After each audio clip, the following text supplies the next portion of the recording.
fazer as apresentações. Bom, para quem não me conhece, sou o professor Nazir. Eu auxiliei aí, não sei se os senhores fizeram, né, o simulado da primeira fase. Fui responsável ali por produzir uma grande quantidade de simulados da primeira fase, resolver ao vivo com os senhores. E foi um trabalho bem legal aí, que acredito que ajudou aí muitos a conseguirem aprovação na primeira fase. E eu, como sou engenheiro mecânico, estou aqui justamente auxiliando os senhores na específica de engenharia mecânica, certo? Sou engenheiro mecânico e formei no Instituto Militar de Engenharia, certo? Então tudo bem, coloquei para gravar, fiz as devidas apresentações e vou iniciar agora a nossa correção. Vamos então ler a primeira questão juntos e resolvê-la, certo? Vamos lá. O sistema da figura abaixo é constituído de um disco de raio R, que rola sem deslizar, e uma barra presa no ponto B, que pode deslizar na luva A. Utilizando o sistema de coordenadas O, X, Y, Z, o sistema espacial, né? Determine. Letra A, a velocidade e a aceleração do ponto B. Letra B, velocidade e aceleração do ponto B. C, B, agora na letra C. As coordenadas x e y do centro instantâneo de rotação. Letra D, o vetor de rotação da barra. Legal, legal. Então vamos nessa. Lá para a nossa lousa. Essa daqui é a nossa lousa. Vamos para o nosso primeiro exercício. Caneta verde. Questão primeira. Então, nosso primeiro passo vai ser o seguinte: determinar a velocidade e aceleração do nosso ponto C, certo? Então, a nossa figura, ela é o seguinte, né? Nós temos uma barra, uma luva, um disco em contato com o solo. Então, vamos desenhar isso daqui. Uma barra. Então, primeiro passo, o nosso desenho, né? A nossa barra, vou desenhar de branco, né? Normalmente eu gosto de desenhar de branco os desenhos. Nós temos a nossa barra, que está em uma luva, certo? E nessa extremidade da barra, nós temos um disco em contato com o solo. Legal. Então, os pontos são os respectivos pontos. O centro é C, B e A. Então, é A, B,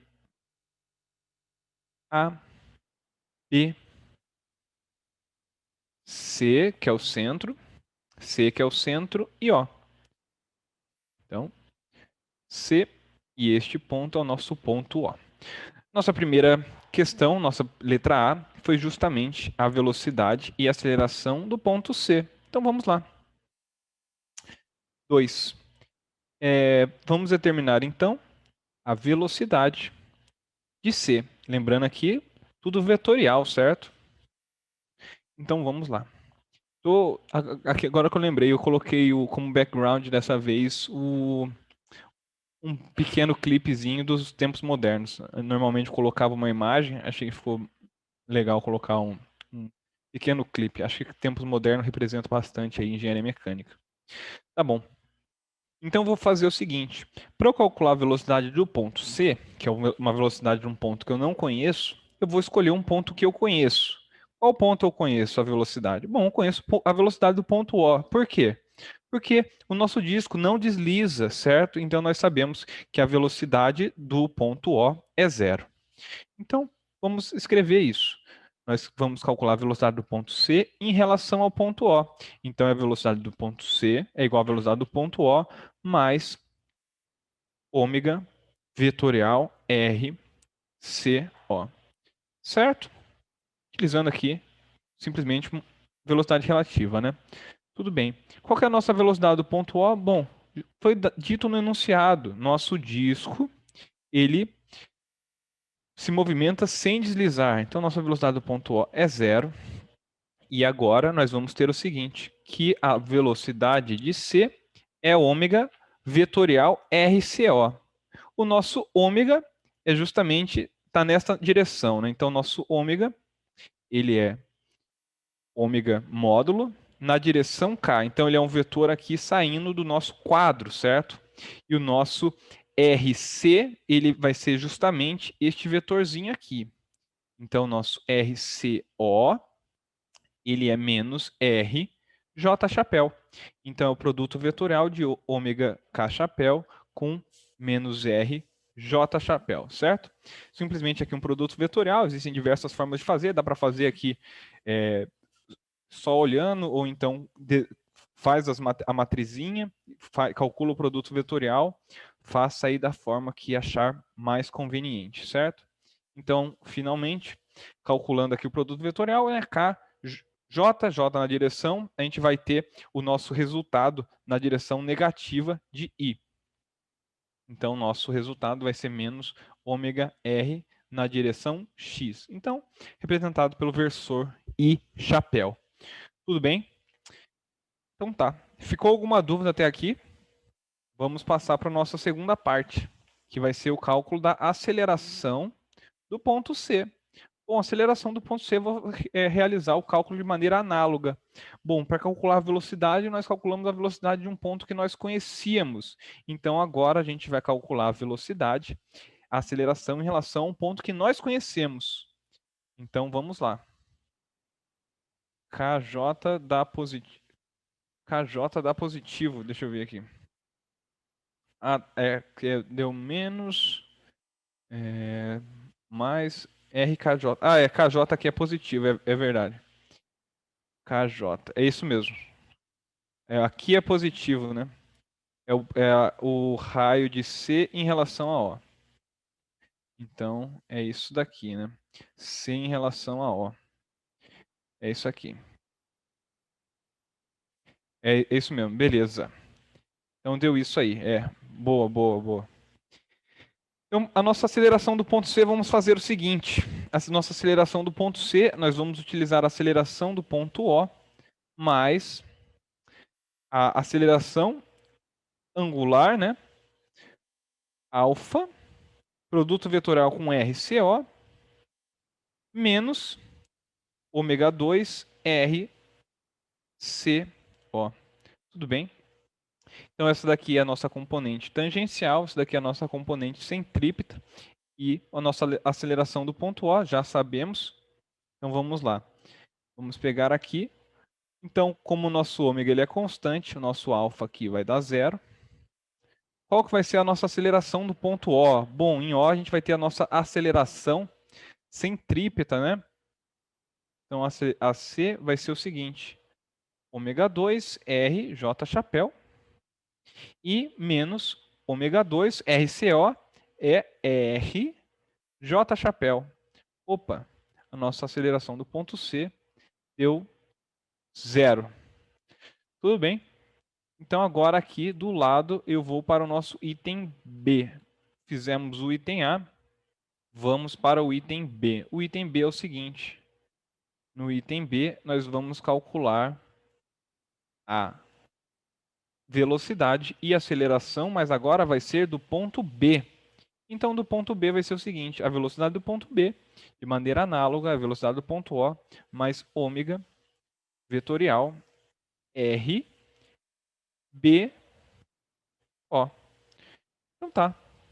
Então, a velocidade de O, nós sabemos aqui que é zero, que ele não desliza. E vamos ter VB é igual a ômega vetor, que é ômega, K chapéu, produto vetorial com RBO, que é justamente 2RJ chapéu. Finalmente, vamos ter que o nosso vetor, velocidade B, são menos 2 ômega R I chapéu. Vamos para o nosso próximo item. Deixa eu ver aqui. Aqui foi 2, aqui 3, aqui eu vou colocar como 4. E vamos agora para o 5, que será a aceleração do ponto B.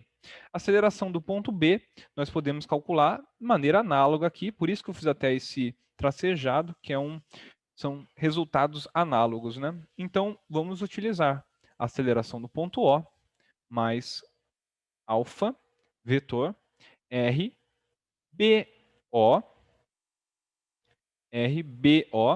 menos ômega 2, R, BO. Legal. Então, de novo, aqui vai dar zero. Caneta verde.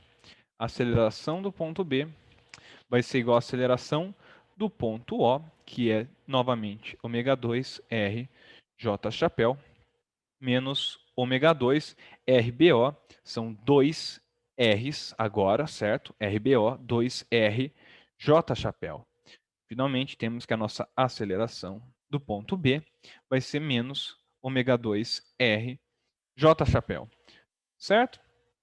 Então, para entender esse resultado, né, interpretar esse resultado, pode interpretar aqui, né, como uma aceleração de ômega 2R na direção Y aqui, né? Então vamos colocar aqui Y, X e saindo aqui da nossa lousa, né, nosso quadro, o Z.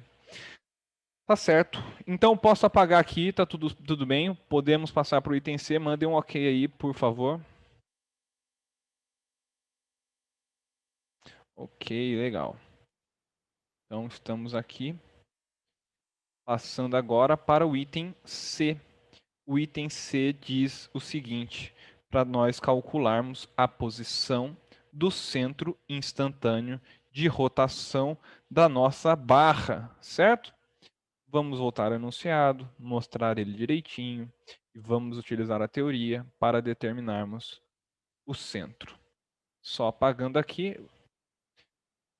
a borracha aqui, ao invés de apagar tudo, eu vou apagar só isso daqui mesmo, porque o desenho, vamos reutilizá-lo no item C e no item D também. Então, vamos lá.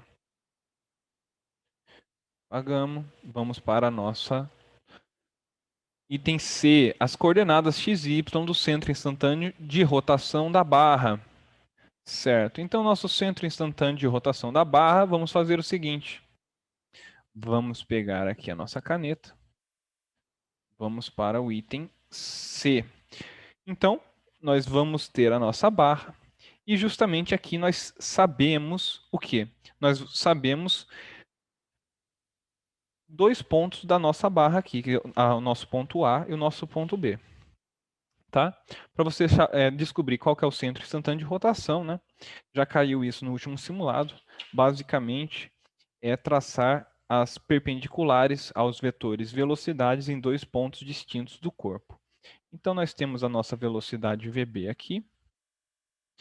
Sabemos que ela está nessa direção, porque nós calculamos, né? Então, nossa velocidade VB vai estar para cá. Tá? Caneta. A nossa velocidade em A vamos ter aqui. E justamente aqui nós vamos determinar a perpendicular. Certo? Então a perpendicular... Tá, ficou muito ruim esse desenho aqui. Deixa eu apagar. Não ficou perpendicular, aqui é o ponto A. Caneta. Tá bom. Então nós pegamos o ponto B aqui, que é este deslocamento aqui. Tiramos a perpendicular e este outro deslocamento aqui e vamos tirar a nossa perpendicular aqui e temos a posição do nosso centro instantâneo de rotação.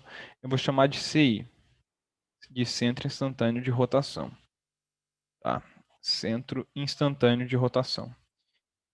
Vai formar um ângulo alfa aqui é um ângulo de 90 graus, certo? Então aqui também é 90 graus, não vou representar, né, porque já é uma linha reta. Aqui também são 90 graus. Tudo bem. Agora nós temos as nossas relações aqui que nós podemos tirar. O seguinte.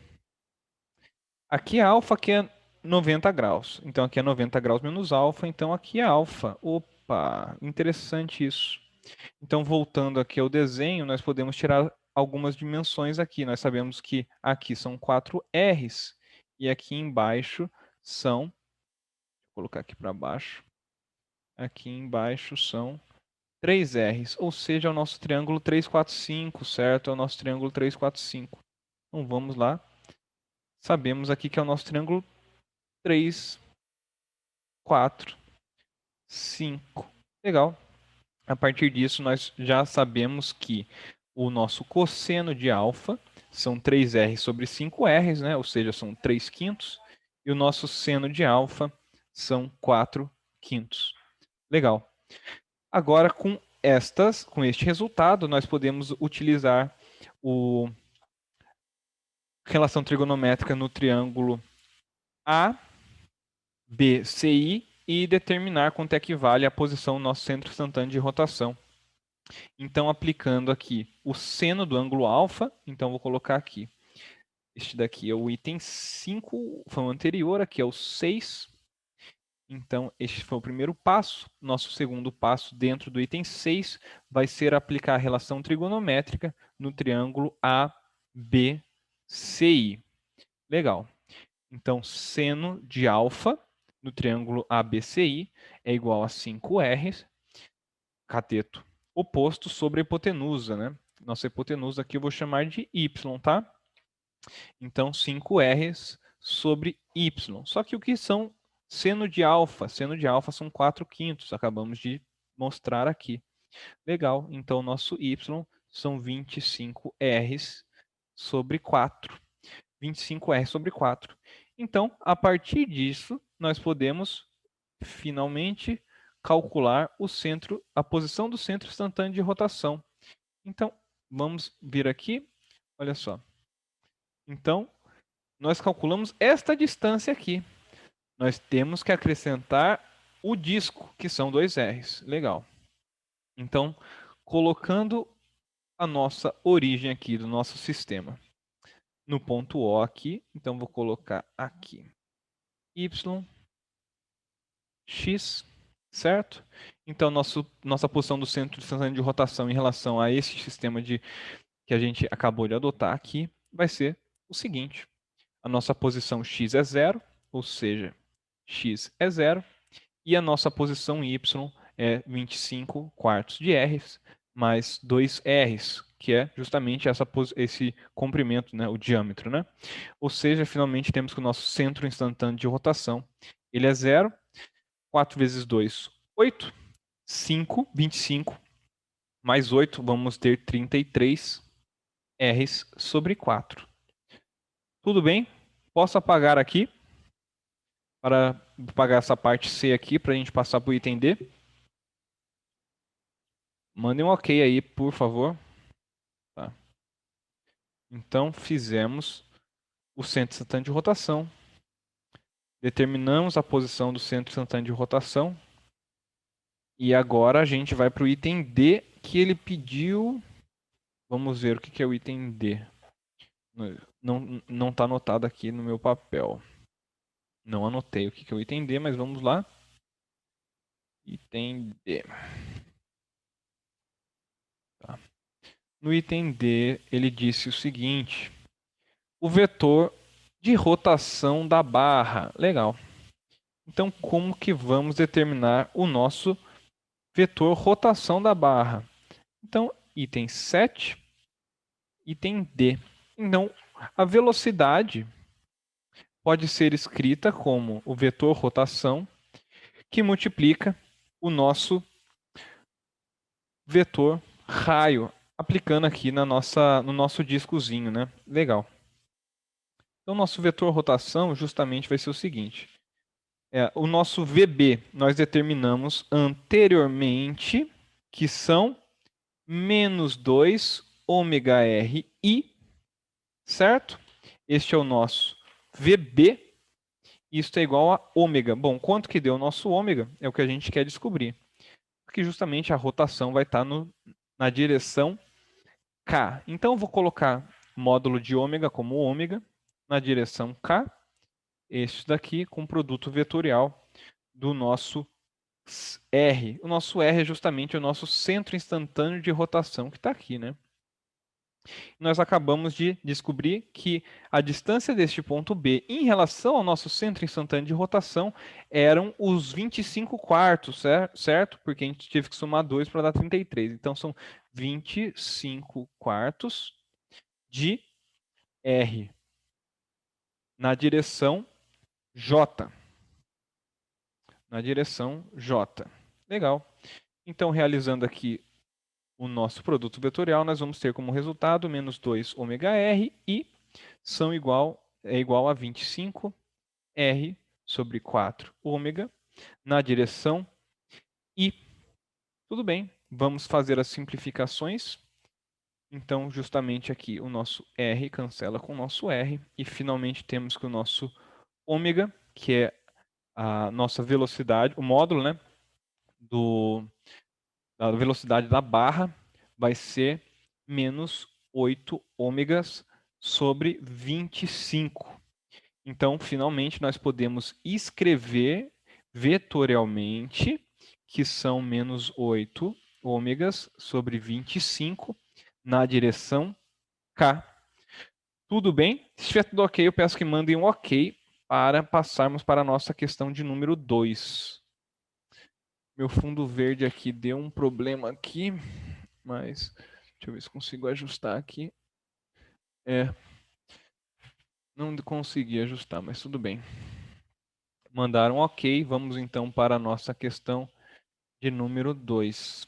Nossa questão de número 2 diz o seguinte: para a treliça da figura abaixo, determine o valor da força atuante na barra F, C, indicando se ela é de tração ou compressão. Certo? Então vamos lá. Vou apagar aqui tudo. Vamos para a nossa próxima lousa. Caneta. Questão de número 2. Primeira coisa a se fazer, como eu sempre falo, desenho. Tá certo? Então vamos pegar e vamos desenhar. Bom, a nossa treliça ela possui a seguinte geometria, certo? Vou desenhar aqui. Então, este ângulo aqui ele tem uma diminuída aqui, a inclinação dele. Então, tá. Apagar aqui. Então, este ângulo aqui ele é menor. E justamente aqui vamos ter uma treliça aqui, outra aqui. Nossa figura é simétrica. Tá. Legal, legal. Então tá. Ele quer a nossa força nesta barra aqui. Tá bom. Foi dado as forças atuantes na nossa treliça, que são 5 e 3 kN. 5 e 3 kN, vou colocar aqui de amarelo. 5 e 3 kN. E justamente aqui a gente vai ter os nossos apoios em A e em E. Então a gente vai ter a nossa resposta aqui, a Y, e aqui a nossa resposta é Y, certo? Tudo bem. Primeiro passo a ser feito, só deixa eu ver o tipo de apoio aqui, é este tipo de apoio aqui, tá aqui em E, só vai ter reação em Y, devido ao tipo de apoio aqui da nossa imagem. Em A gente pode ter as duas reações, certo? A Y e a X, devido ao tipo de apoio. Mas justamente para a gente calcular a nossa força naquela barra, nós temos que determinar somente Y. Então vamos fazer o primeiro passo aqui, que vai ser a somatório de momentos em relação ao ponto A, adotando como sentido anti-horário positivo. Então aqui vão ser menos 5. Bom, aqui são 4. Aqui também são 4. Então são menos 5 vezes 8, menos porque ele está no sentido negativo, certo? Menos 3, que multiplicam 4, 8 mais 4 dão 12, mais EY vezes 16, isso dando 0. Finalmente determinamos que EY são 4,75 kN. Legal. Então agora vamos para o nosso passo 2, que vai ser justamente fazer um corte na nossa treliça aqui. Vou colocar de azul, tá? Então eu vou fazer um corte aqui na nossa treliça e vamos isolar esta parte em corte. Então tá, então vamos ter aqui, vou desenhar de branco, caneta branca. Temos aqui a nossa treliça. Como eu disse aqui, o ângulo é diferente. Tá bom. E nós queremos determinar justamente esta força aqui, FC. Tá. Vou escrever aqui as forças nas treliças que nós cortamos, certo? Então vamos colocar aqui FG e aqui um FD. Vou chamar de DC, tá? Agora, o que eu vou fazer? Eu vou fazer um tracejado aqui só para entender aqui o que era anteriormente. E uma coisa interessante aqui que eu vou fazer. Eu vou completar esta linha tracejada aqui. Porque, agora sim. Então peço muita atenção nesse momento aqui, tá? Que vai ser uma dica justamente aí para auxiliar os senhores, tá? Então eu prolonguei a nossa barra, cuja força eu coloquei aqui FG, fiz o prolongamento dela e encontrei com este ponto aqui. Tá? Isso vai ajudar a gente no cálculo do nosso centro, do nosso momento, tá? Mas vamos lá. Então vou retornar para a nossa caneta verde aqui. Então aqui temos o nosso ponto F.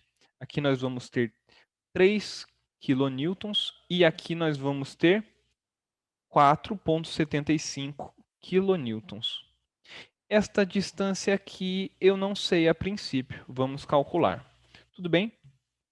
Tá bom. Eu sei que essa distância aqui são 4 e essa distância aqui também são 4. Certo. O que eu vou fazer agora?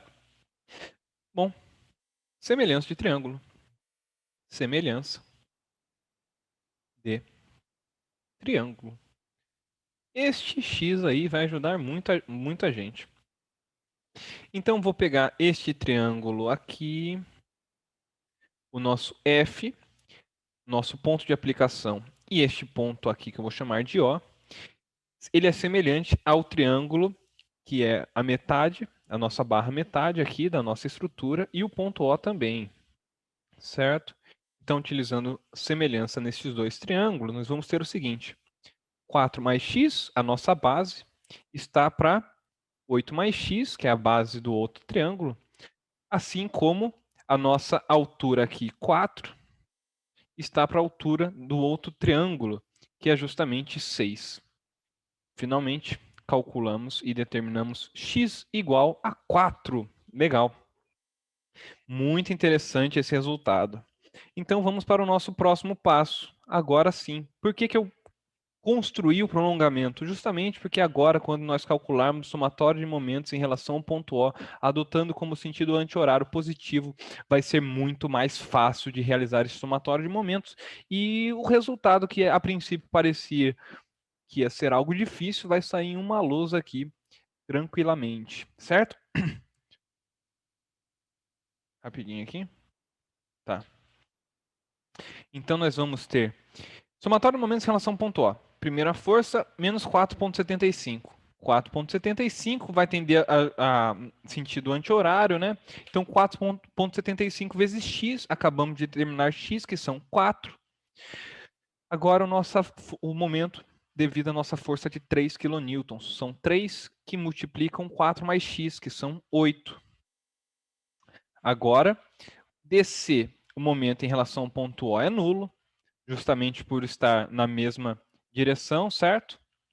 Agora, não tem o braço de alavanca, né? O nosso FC, então vamos fazer o seguinte, o nosso FC, nós vamos dividir em duas forças. Vou fazer FC, tá? Então, aqui são 4 e a nossa altura são 4. Então, vou só comentar aqui que aqui é um ângulo de 45 graus, certo? Então, aqui também são 45 graus. Então, eu vou decompor esta nossa força. Vamos lá. vou decompor essa força aqui nas duas direções, para a gente conseguir calcular com os respectivos braços de alavanca, certo? Então, FC, que multiplica o nosso cosseno de 45 graus, vamos ter esta componente aqui, certo? O nosso FC cosseno de 45 graus, e justamente o nosso braço de alavanca vão ser 4 mais x, que são 8. Legal. Agora, a nossa outra componente, FC seno de 45 graus. Então, o nosso FC seno de 45 graus vai ser a nossa outra componente aqui, certo? Aqui. FC seno de 45. Qual que é o nosso braço de alavanca? 4. 4. Tudo bem. Tem mais alguma força que nós precisamos calcular o momento devido a ela? Bom, temos a nossa força FG. Opa! O prolongamento dela encontra o nosso ponto O, ou seja, não tem braço de alavanca, ou seja, não temos mais força para calcular, e isto dá zero. Então, essa questãozinha aqui dá para resolver dessa forma aqui, que eu achei bem interessante, certo? Então, finalmente aqui, vamos fazer as contas aqui, vão dar menos 19, 8, 16, 20, 8, 16, 24, são menos FC, cosseno da raiz de 2 sobre 2, raiz de 2 sobre 2, 8 mais 4, 16, raiz de 2 sobre 2, 8 mais 4, 12, 12 cancela com 2, sobram 6, está na mesma que o ponto adotado. A força FD, FD, então, aqui a nossa FG, o prolongamento dela, encontra o ponto O, e a nossa força DC aqui, que eu chamei, também encontra o ponto O, certo? Então não tem momento. É isso aí que o Antônio falou. Está na mesma direção que o ponto, né? Certo. Então, finalmente, vamos ter aqui que o nosso FC, ele é menos 0,589 kilonewtons. Ou seja, nosso FC, ele deu negativo, ou seja, ele está no sentido contrário do que adotamos. Então, nosso FC, eu escreveria assim na prova, né? 5,89 kilonewtons, entre parênteses. Então, justamente está no sentido contrário. Então, na nossa barra vai ser uma reação oposta. É uma reação de compressão. Então, 0,58 kilonewtons de compressão. Tudo ok? Então, resolvemos aqui em uma lousa uma resolução, considero aí bem interessante. Se tiver tudo ok, eu peço que mande ok para passar para a próxima questão.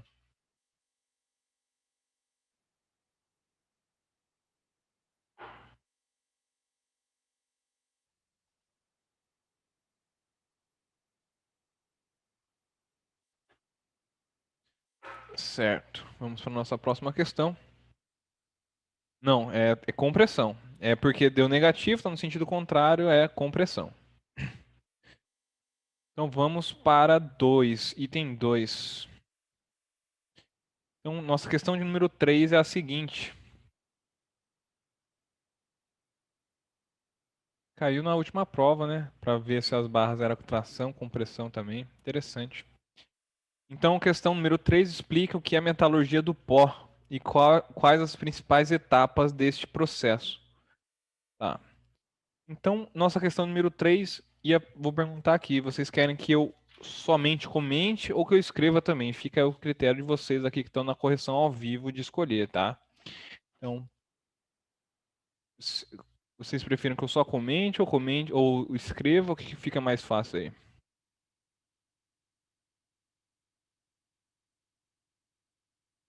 Certo. Não responderam, então. Ah, escreve, tá. Então a nossa metalurgia do pó é o seguinte: a nossa metalurgia do pó, ele realmente é utilizado para transformar pó em metais, né? Em pó de metais, metalóides e outras ligas em algumas peças, e justamente essas peças possuem uma resistência muito elevada, né? Tá, vamos escrever tudo isso aí. Então, uma técnica para transformar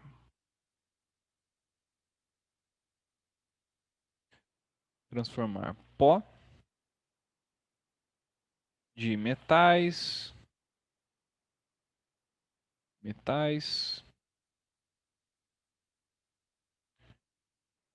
metalóides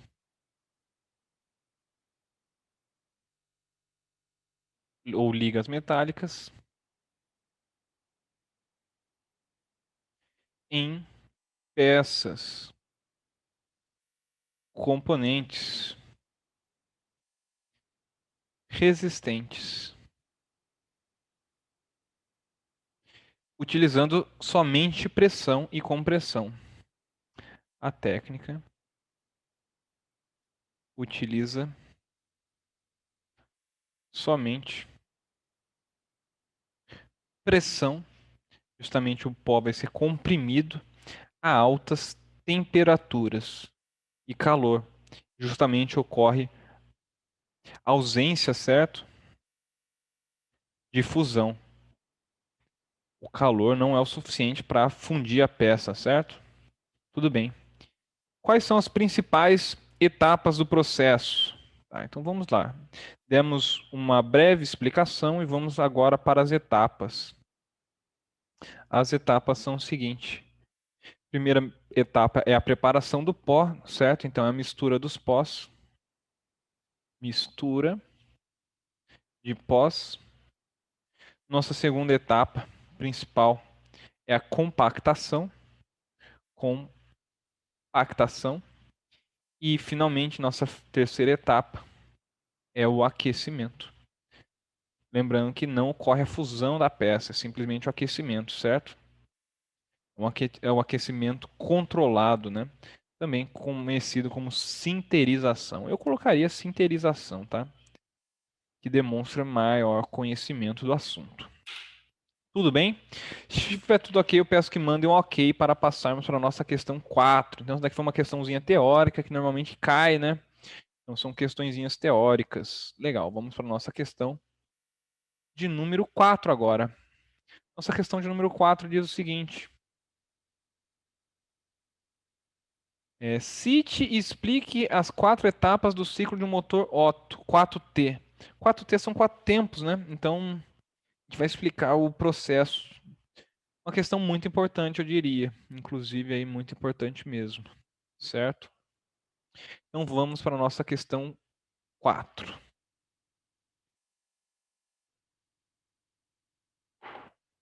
Certo. Então, estamos trabalhando com motor 4 tempos. Então, nossa resposta eu vou dividir em 4 partes.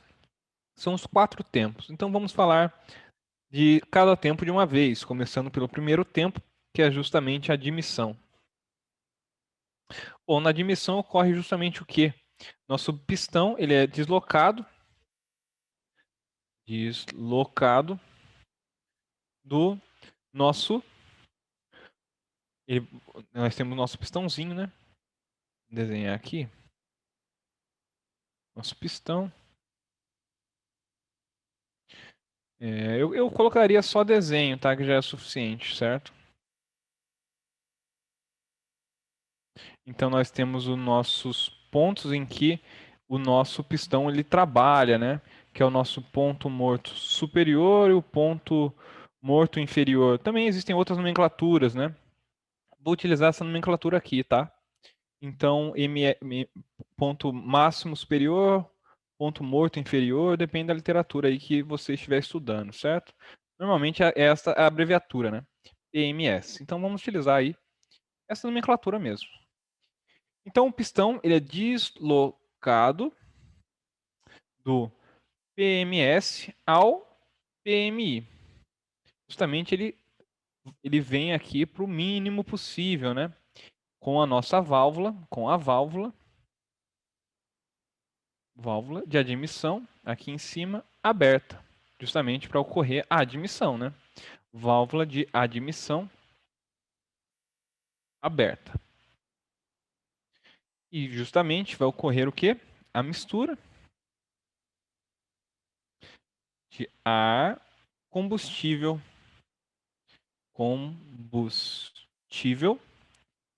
dentro do cilindro.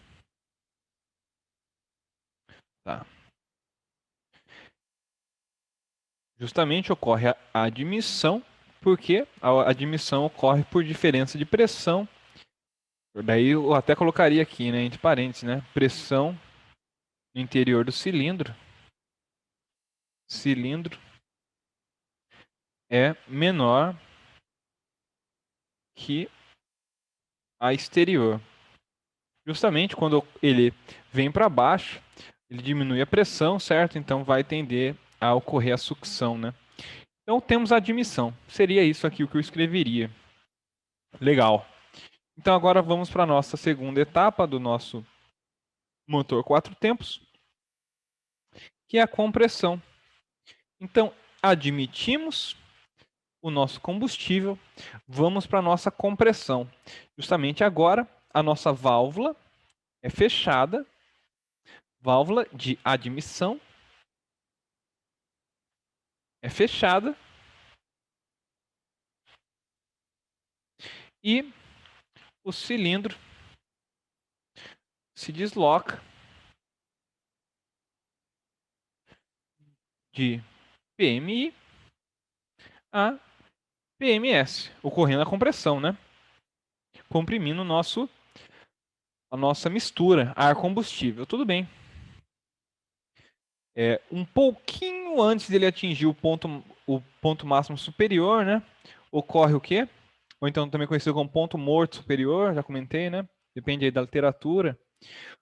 Ocorre a liberação da faísca, justamente para ocorrer aí a combustão. Então vamos escrever isso aqui. Então este é um detalhezinho aí que normalmente eu acredito aí que muitos deixariam de escrever, mas eu acredito aí que faria um diferencial aí para os senhores, certo? Então, um pouco antes, certo? Então, um pouco antes do pistão atingir PMS, ocorre a faísca. Nós temos a nossa aqui, né? Aqui vai ser responsável por gerar a faísca. Vou até colocar um sinalzinho elétrico aqui. Vai gerar a nossa faísca. Legal. Então vamos aqui para o nosso item 3.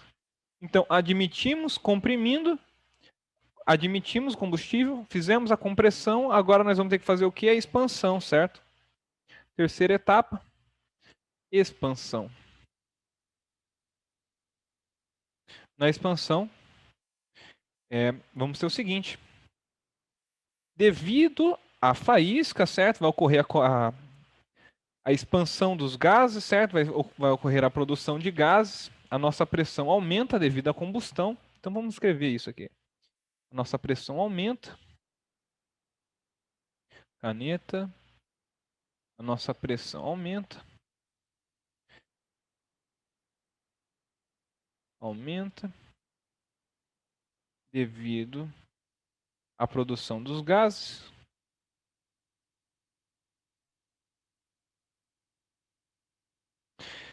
Certo? E justamente essa produção de gases, os gases empurram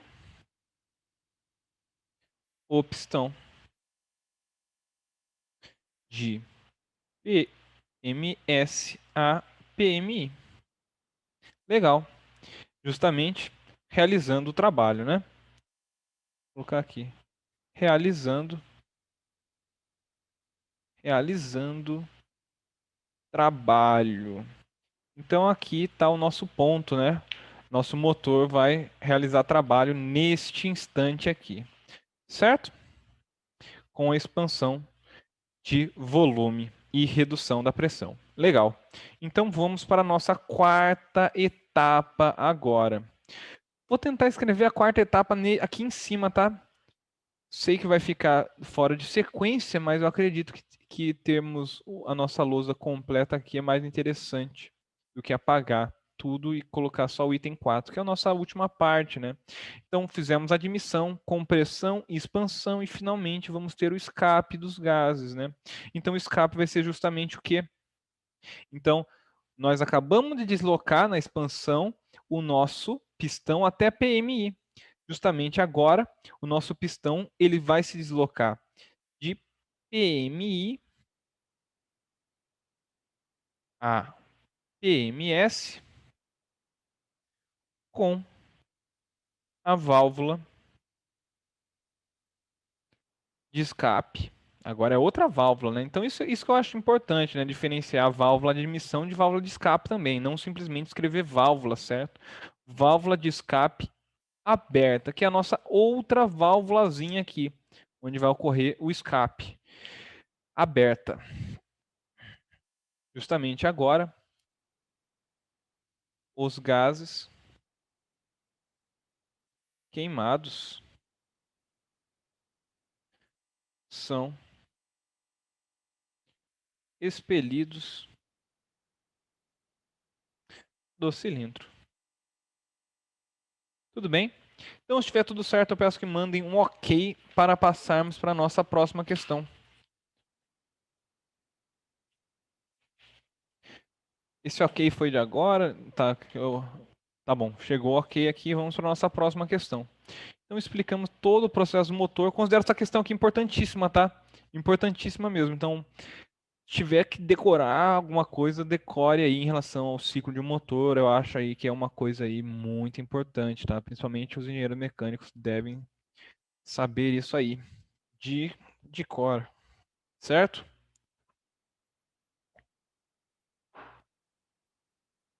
Nossa questão de número 5 diz o seguinte, questão interessante.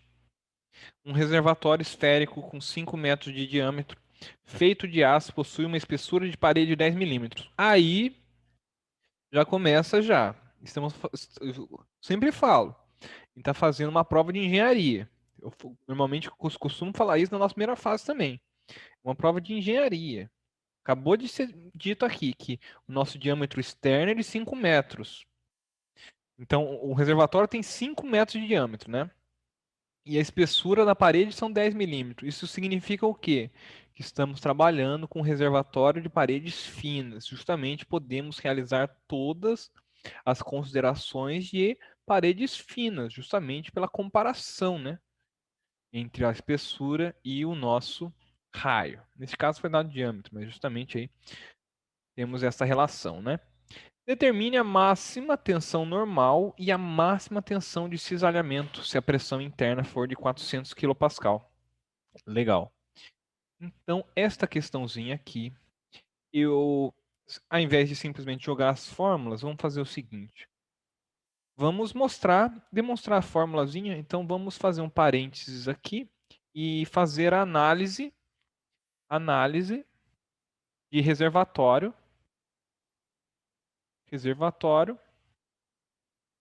esférico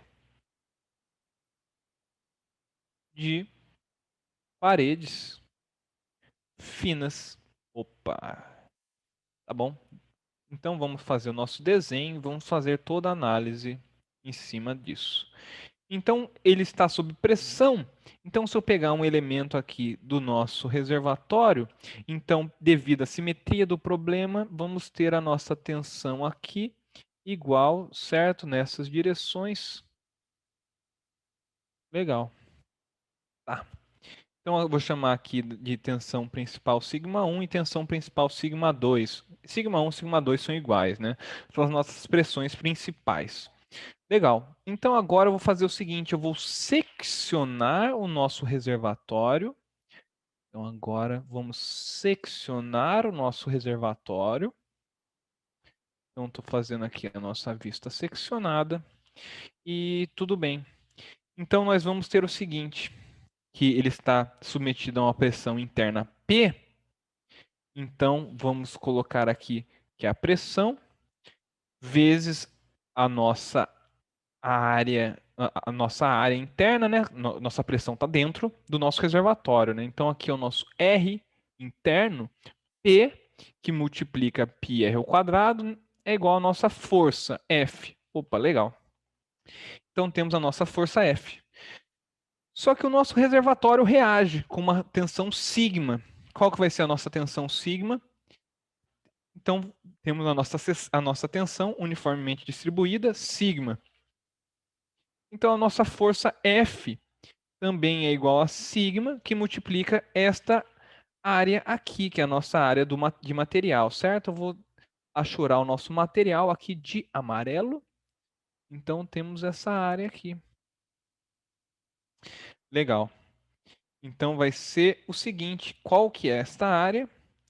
Justamente são sigma, que multiplicam o perímetro vezes a espessura. Qual que é o nosso perímetro? Bom, na literatura, costuma ser denotado 2π raio médio vezes a nossa espessura. Justamente, igualando as duas equações, nós temos que sigma 2π raio médio vezes espessura é igual a P π r ao quadrado. Então, aqui simplificamos π com π. E, finalmente, temos que a nossa tensão é P r ao quadrado sobre 2 raio médio T. O que é o raio médio? Justamente o raio médio é o raio, Rzinho, mais metade da espessura, T sobre 2. Opa! Mas, agora sim, fazendo a aproximação para paredes finas, temos que raio médio é aproximadamente R, ou seja, a nossa tensão sigma principal é PR ao quadrado sobre 2RT.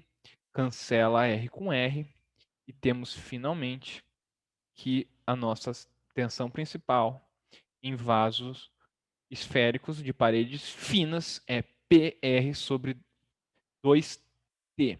Então vou escrever aqui P sigma é igual a PR sobre 2T. Acabamos de demonstrar. Então, acabamos de demonstrar, então vou apagar aqui este resultado que obtivemos. Dá para deduzir isso durante a prova? Dá. Aconselho decorar, levar decorado, sim. Como eu sempre falo, eu recomendo levar o máximo de informação decorada. Durante o meu concurso do IME em 2014, foi aprovado, né? Comecei em 2015. Fiz pequenos livros e nos livros até trouxe aqui, tenho guardado até hoje, desde 2014, com inúmeras fórmulas e decorava todas as fórmulas, certo? Então só aí um comentário aí, decorem, tá? Tudo bem, então temos as nossas tensões principais.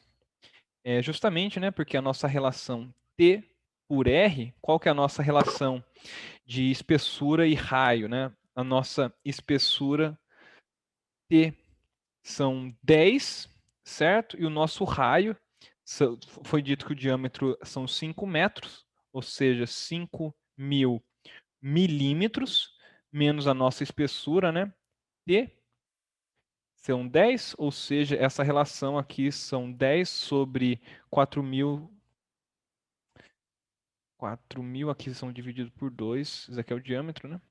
4.490 dá 2.500. 2.500 menos 10, 2.490. Ou seja, temos aqui a nossa relação. Então, eu escreveria como temos essa relação, T sobre R é muito pequeno, podemos sim considerar as aproximações de paredes finas. Legal. Ou seja, agora podemos, esse daqui é o nosso primeiro passo, podemos fazer o cálculo da nossa tensão, que é PR sobre 2T. Bom, foi dada a nossa pressão, que são 400 vezes 10 ao cubo. Só recapitulando aqui, 400 kPa, ou seja, 400 vezes 10 ao cubo pascal, que multiplica o R. Bom, o nosso raio é justamente, vou colocar em metros, né? São 2,5. Foi dado o diâmetro externo, né? O diâmetro da esfera. Só que temos que tirar aqui a espessura da nossa parede, né? E foi dado que a espessura da parede são 10 milímetros, ou seja, menos 0,1. Dividido por 2 vezes a espessura, 0,01.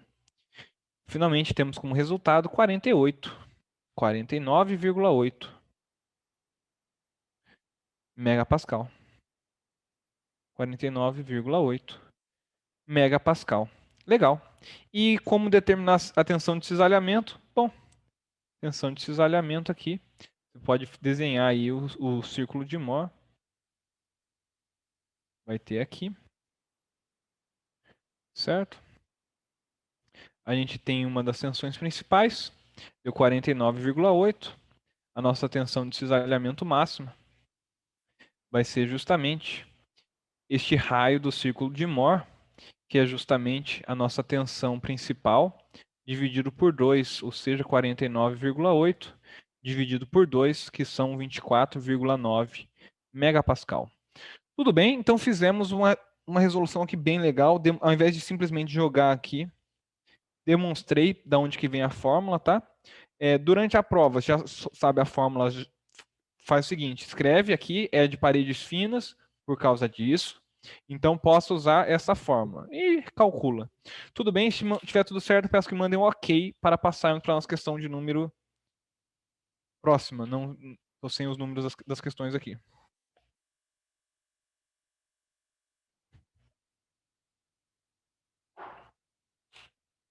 Vamos para a nossa próxima questão. Essa foi a 5. Agora a nossa questão 6. Questão 6 diz o seguinte: cite 4 fatores que influenciam na escolha de uma bomba hidráulica. Vamos lá. Então vamos para o nosso próximo.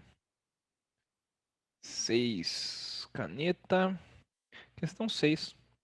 Então, vamos citar aqui, foram pedidos os fatores, certo? 4 fatores, vou citar 4 fatores aqui, tá? Que influenciam na seleção de uma bomba hidráulica. Então, justamente um primeiro fator muito importante, que eu diria, é justamente a vazão volumétrica do fluido. Vazão volumétrica do fluido. Outra seria justamente quais são as propriedades do fluido. Por quê? Se o fluido tiver alguma propriedade, por exemplo, corrosiva ou algo do tipo, justamente se a oxidação for muito alto, o fluido produz, a seleção da bomba tem que considerar estes fatores se você selecionar justamente a bomba adequada. Outro fator muito importante seria, por exemplo, a temperatura, justamente para você escolher a bomba dentro da temperatura de funcionamento, inclusive para, por exemplo, evitar a cavitação, certo? E um último fator aqui que eu diria seria justamente outro fator muito importante numa seleção de uma bomba, que são justamente exercícios costumam trazer este fator, que é o quê? Qual é a energia a ser vencida pela bomba, certo?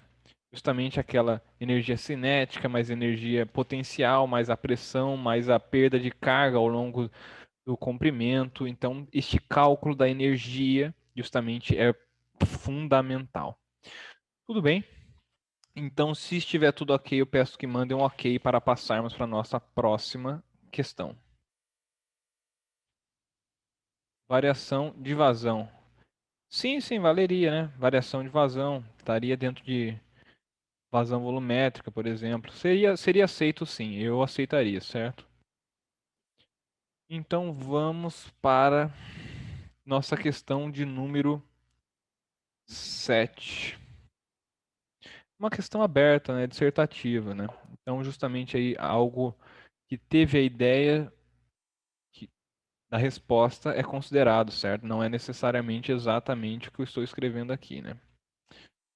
Então vamos para a nossa questão de número 7. Nossa questão de número 7 diz o seguinte: uma placa absorve 793 watts por metro quadrado de radiação solar e dissipa essa energia por convecção. Uma das superfícies da placa está exposta a temperatura de 30 graus Celsius e a outra está completamente isolada, ou seja, não dissipa calor na outra extremidade, certo? Então, essa é a interpretação que deve ser feita. Considere que o coeficiente de convecção vale 13 watts por metro quadrado grau Celsius, determine a temperatura da placa. Legal. Questãozinha muito legal essa. Então é o seguinte, primeira parte, o desenho. Bom, para que fazer o desenho? Eu sempre fico batendo nessa tecla. Porque é muito importante para você saber modelar o problema, certo? Então tá. Então justamente aqui nós vamos ter uma das faces da nossa placa está isolada, certo? Ela não vai perder calor em uma das faces. Em outra face, eu vou ter o ganho de energia aqui por radiação, que são 793 watts por metro quadrado. E justamente nesta outra face aqui, a gente vai ter a perda de calor por convecção. Convecção. Legal. Então vamos fazer o seguinte. Qual que é o nosso calor que entra na nossa placa? Vamos fazer a nossa modelagem aqui.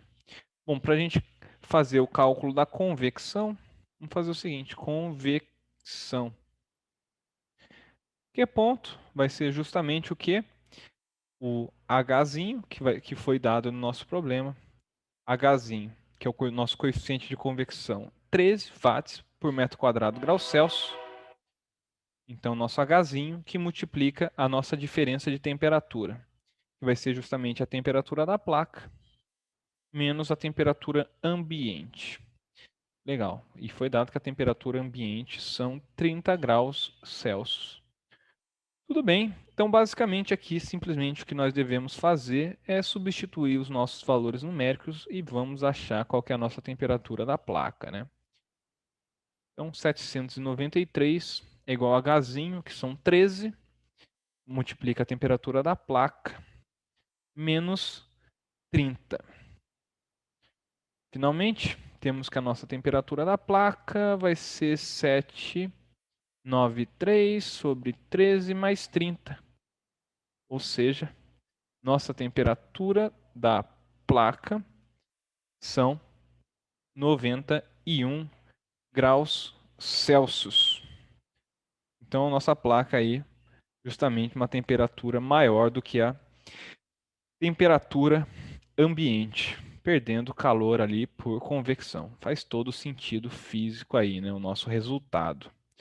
Tudo bem? Então, se estiver tudo certo, eu peço que mandem um ok para passar para a nossa questão 8. Questão número 8.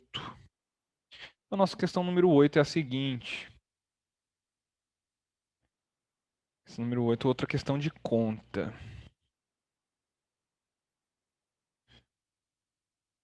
Tá passando devagar aqui, eu tô clicando, não vai. Ah, tá indo. Ciclo Brighton. Outro ciclo importantíssimo. Ciclos termodinâmicos na mecânica eu considero aí o cerne da questão, né? Um ciclo Brighton ideal possui uma turbina a gás que tem razão de pressão igual a 8. Então deu o nosso RP. RP igual a 8. E uma compressão operando entre 300 Kelvin e 1300 Kelvin. Considerando que as entalpias na entrada e saída do compressor e entrada e saída da turbina são. Não foi dada aqui a entalpia na entrada e saída do compressor e entrada e saída da turbina. Legal. Determine a eficiência térmica do ciclo e compare o resultado com a hipótese do ciclo padrão a ar. K igual a 1,4. Legal. Questão também muito interessante.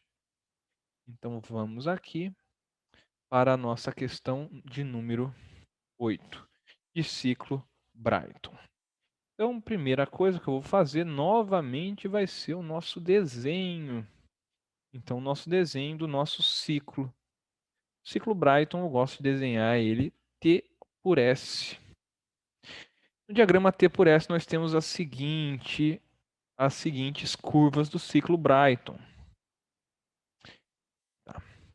Então, vou chamar aqui dos nossos pontinhos. Então, a gente vai ter duas transformações aqui. Isoentrópica. E vamos ter aqui entrada de calor, Qin, e aqui Qout. Entrada e saída de calor, e vou chamar aqui 1, 2, 3 e 4. Legal. Foi dado no exercício K, vou voltar aqui para verde. Foi dado no exercício K igual a 1.4, RP igual a 8, temperatura 1, justamente 300 Kelvin. Temperatura 2, 1300 Kelvin.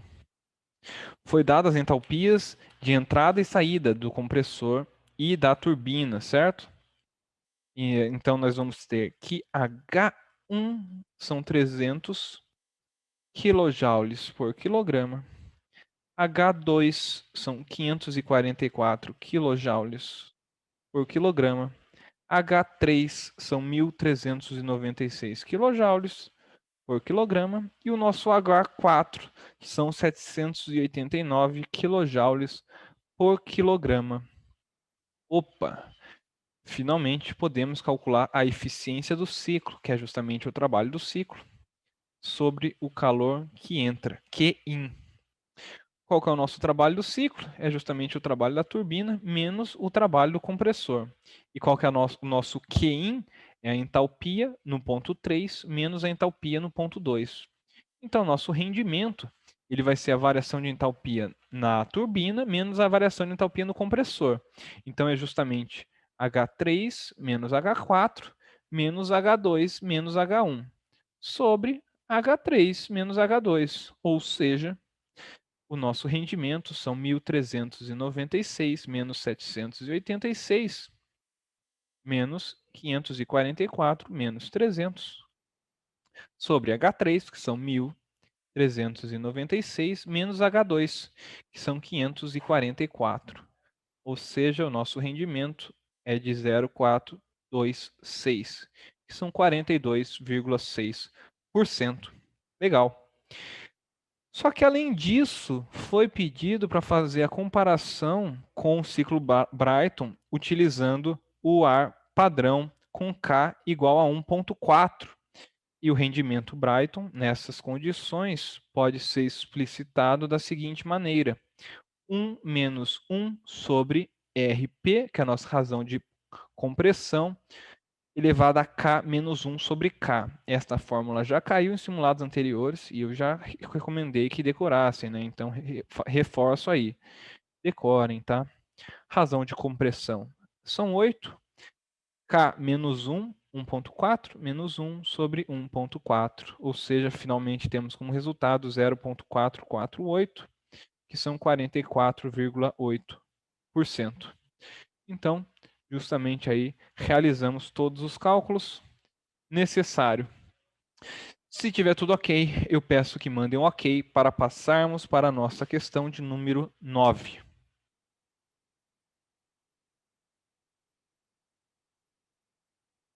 Certo, vamos para a nossa questão de número 9. A nossa questão de número 9 diz o seguinte. Tá. Um escoamento de uma máquina de fluxo passa por um difusor, conforme a figura abaixo. Então, foi dado aqui o nosso difusor. Legal. O fluido entra no difusor pela seção 7. Então, os índices 7 são justamente a entrada. E os índices 8, a saída pela seção 8. Índice 8, saída, né? Legal. Determine a relação entre as velocidades cm7 e cm8. Então, foi dada aqui a nossa velocidade C7 e cm, justamente a velocidade nessa direção aqui. cm7 e cm8. E outra coisa, o que acontece se o escoamento for incompressível? Legal. Então, uma questãozinha completa aqui, eu considero uma questãozinha legal, tá? Então, vamos lá. para a nossa questão de número 9, 8, calma aí, questão número 9, né? 9. Questão número 9. Caneta verde? Tô. Certo, questão de número 9, primeiro passo. Vai ser justamente o quê? Bom, estamos com o nosso difusorzinho ali, vou fazer o seguinte. Estamos agora fazendo a resolução de engenharia mecânica, certo? Então vamos utilizar as fórmulas de engenharia mecânica, que vai ser qual? Utilizar justamente aí a teoria do teorema de transporte de Reynolds, certo? Pode ser que tenha outras formas de realizar o exercício, mas justamente eu diria aí que o resultado tem que ser o mesmo, certo? Então, independente aí do que você fez, você tem que conseguir chegar no mesmo resultado que vamos chegar aqui utilizando a teoria do transporte de Reynolds, certo? Legal. Então é o seguinte, estamos trabalhando em regime permanente, ou seja, dV/dt é zero. Então, justamente aqui é zero, regime permanente. Legal. Então, não vai ocorrer variação, né, ao longo do tempo. Então, simplesmente vamos ter que... Aqui é uma integral de superfície, né, dA, da nossa superfície A. Então, a gente vai ter que a nossa integral, ρ v dA, é nula. Legal. Isso significa o quê? Que a nossa entrada, na nossa entrada, então vai ficar integral de ρ. Vou colocar subíndice 7, que é a nossa entrada, certo? V foi dado o vetor C7, dA. Então vou colocar aqui dA7. Legal. Mais integral no nosso 8, certo? 8 CB C8 escalar dA8. Legal. Escalar dA8. Tudo bem. Então é o seguinte, na nossa entrada, a nossa área vai estar justamente entrando, então o nosso vetor área está no sentido contrário da nossa velocidade, certo? Então, justamente aqui, quando nós realizarmos o nosso produto escalar, vamos ter módulo de C7, que eu vou colocar C7 sem o vetor, módulo de dA7, que eu vou colocar simplesmente dA7, cosseno do ângulo entre os vetores, justamente cosseno de 180 graus, que é menos 1, justamente porque estão na direção, está entrando, né? Direção contrária do nosso vetor área. Agora aqui, como está saindo, vai ser justamente o C8, escalar dA8 é o módulo de C8, módulo de dA8, que multiplica o cosseno do ângulo, mas justamente nesse caso aqui o ângulo formado entre os vetores é um ângulo de 0 graus. Cosseno de 0 é 1. Ou seja, a integral de ρ7 C7 dA7 é igual à integral de... vou colocar aqui da seguinte maneira. Integral de ρ7, caneta, CM7. Não, não é CM... Calma aí, CM7. Calma aí.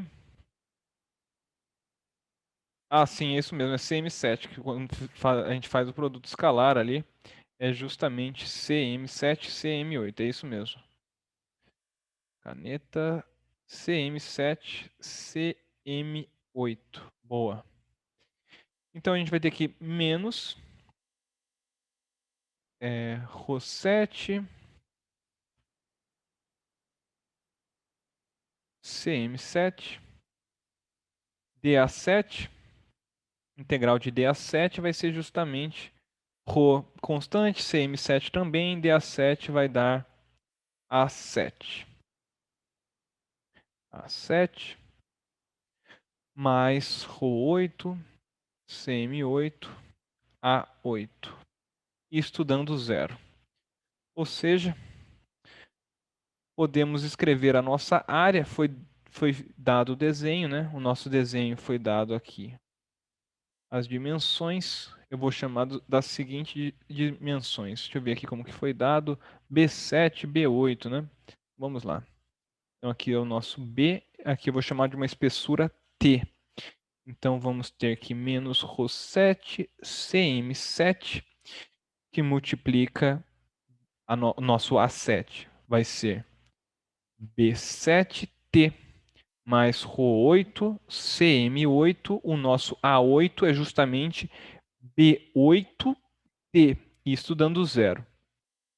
Então agora podemos simplificar a nossa espessura, que foi uma variável introduzida no problema por nós, e finalmente podemos determinar a relação que CM7 sobre CM8 vai estar como resultado Rho8, CM8, B8, B8 sobre Rho7, CM7, B7. E justamente vamos ter o seguinte, no nosso desenho, nós podemos considerar que B7 é igual a B8, né? Não ficou muito claro isso, certo? Então também é admitida a resposta Rho8, CM8 sobre Rho7, CM7. Justamente porque B8 é igual a B7 na nossa figura, né? Só retomando a nossa figura aqui, para quem ficou em dúvida, temos aqui B8 e B7 aparentemente iguais. Então seria admitida a resposta também, tá? Com esta simplificação. Tudo bem. E agora o que aconteceria se, agora para nossa segunda hipótese, vamos escrever aqui, no nosso cantinho aqui, colocar 2 aqui, não vou colocar muito na extremidade direita, porque no vídeo fica salvo a minha cara ali na direita. Então vou colocar neste canto aqui. Se fosse incompressível, então se incompressível, nós vamos ter que o ρ é constante, ou seja, ρ7 igual a ρ8, ou seja, cm7 sobre cm8 vai ser simplesmente cm7 sobre cm8, calma aí, tem algum problema aqui. Cm7 sobre cm8 igual a 1. Cm7, tá, aqui eu acabei escrevendo o negócio aqui errado. Aqui quando eu mandei para cá ficou ρ7 sobre ρ8. Não tem isso. Não tem isso. Então ρ7 sobre ρ8. Tá? Então incompressível nós vamos ter que ρ7 é igual a ρ8. Então finalmente nós vamos ter que... Vou só retomar aqui que ficou errado aqui, pode ficar confuso. Na simplificação aqui quando eu passei dividindo. Então vamos voltar aqui. Quando eu passei dividindo aqui, vai ficar CM7 sobre CM8. Tá? CM7 sobre CM8 vai ser ρ8, B8 sobre ρ7, B7. Legal. Então, fechou aqui.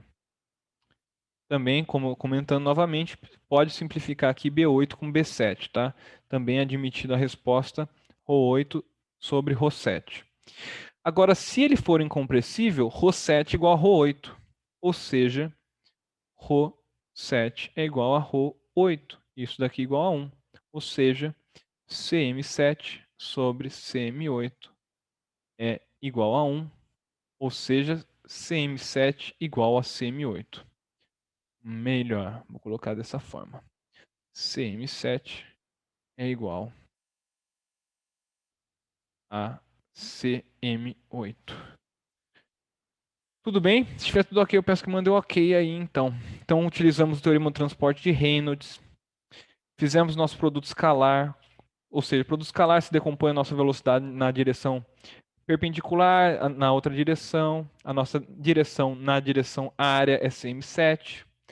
Então, justamente utilizamos o nosso CM7 após utilizar o nosso produto escalar e finalmente aí determinamos o nosso resultado com a relação de CM7 e CM8 e depois a análise quando ele é incompressível, dando CM7 igual a CM8.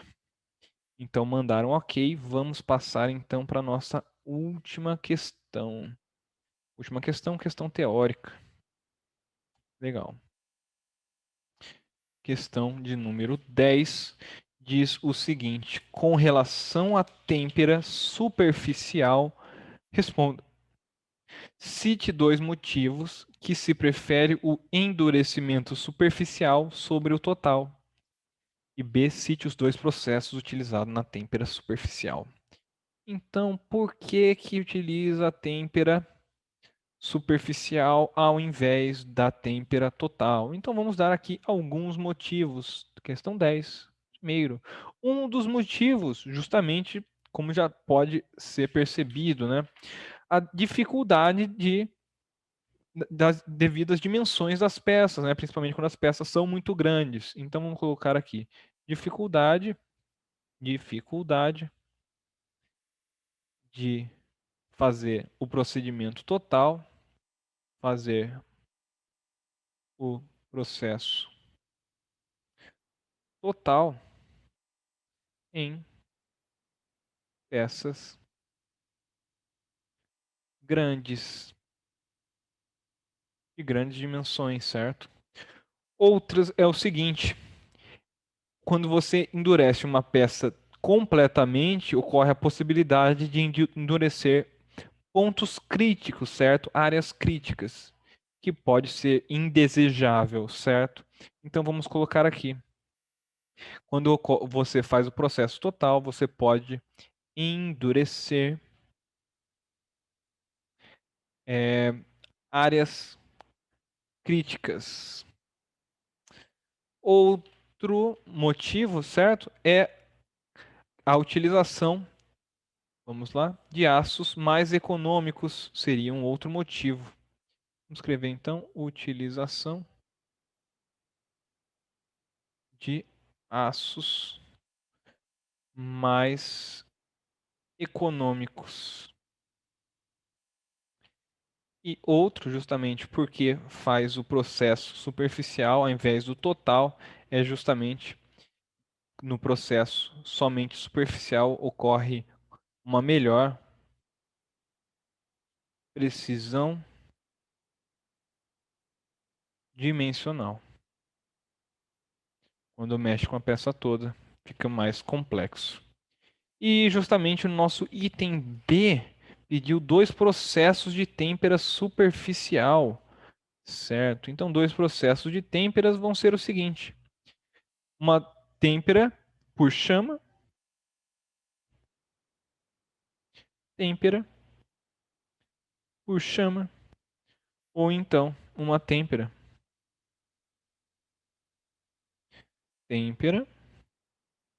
por indução.